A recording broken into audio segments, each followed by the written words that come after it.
안녕하십니까? 계속해서 포항에서 전해드립니다.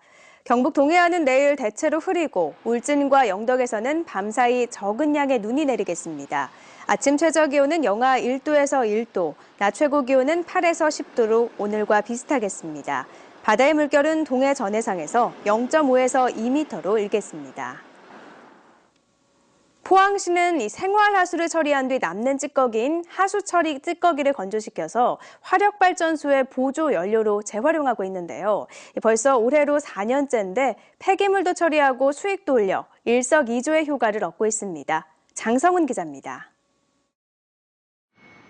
하수 처리 과정에서 나오는 찌꺼기, 이른바 하수 슬러지를 재활용하는 포항시 하수 슬러지 자원화 시설입니다.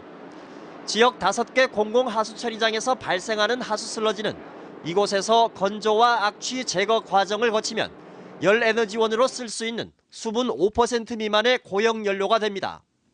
재활용 공정을 모두 마치면 하수 슬러지는 이렇게 잘 마른 알갱이 형태로 변해 화력발전소에서 쓰는 보조연료로 판매됩니다. 지난해에만 6,600톤을 판매해 1억 5천만 원의 수익을 올렸습니다. 육상 매립 비용 등 폐기물 처리 비용까지 감안하면 확실히 친환경적이고 경제적입니다. 하수 슬러지는 함수율이 약 한 82% 정도 되면서 높아서 매립하기가 상당히 곤란하기 때문에 건조 연료와 공정을 거쳐 환경적으로 경제적으로 비용 면에서 상당히 효율성이 있다고 판단됩니다.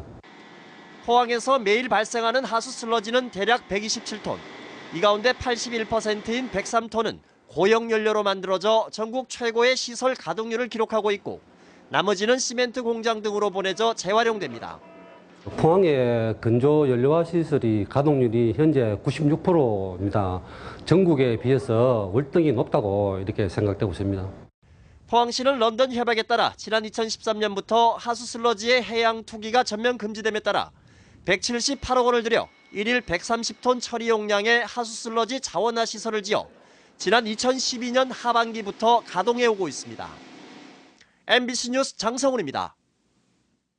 새누리당의 20대 총선 공천을 위한 후보 면접 심사가 오늘 대구 경북권 후보들을 대상으로 오전부터 진행됐습니다. 경북권에서는 선거구 통합 대상이 아닌 자죽 선거구에 한해 면접이 진행됐으며 인구 하한선 미달 선거구인 영주와 영천, 문경 예천, 군위 의성 청송 선거구의 후보들은 오늘 면접에 참여하지 않았습니다.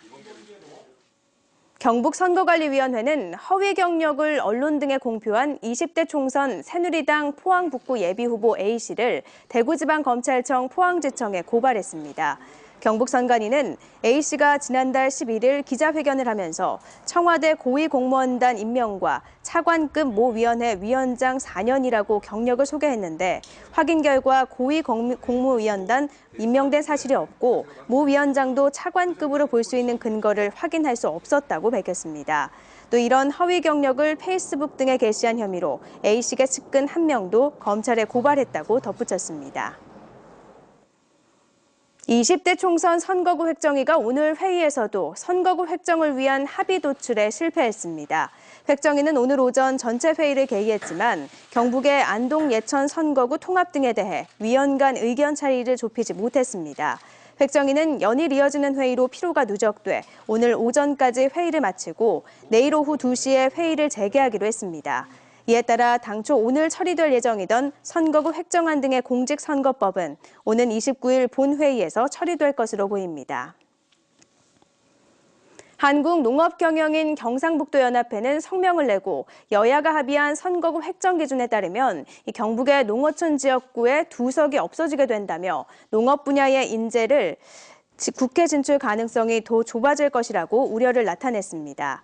이번 선거구 획정 합의는 오로지 인구수 기준만을 반영함으로써 농어촌에 불리한 입법 행정 조치와 예산 편성이 우려된다며 여야 정치권이 각별한 관심을 가지고 농업계 인사의 국회 진출에 힘써줄 것을 촉구했습니다.